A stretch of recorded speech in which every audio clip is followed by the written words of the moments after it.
योगेन चित्तस्य पदेन वाचा मलं शरीरस्य च वैद्यकेन योपाकरोत्तं प्रवरं मुनीनां पतञ्जलिं प्राञ्जलिरानतोऽस्मि। योगेन चित्तस्य पदेन वाचा मलं शरीरस्य च वैद्यकेन योपाकरोत्तं प्रवरं मुनीनां पतञ्जलिं प्राञ्जलिरानतोऽस्मि।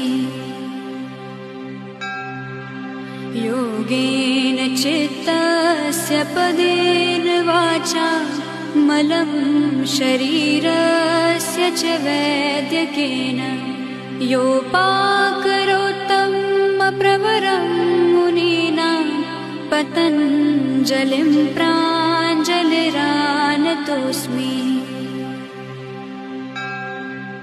योगेन चित्तस्य पदेन वाचा मलं शरीरस्य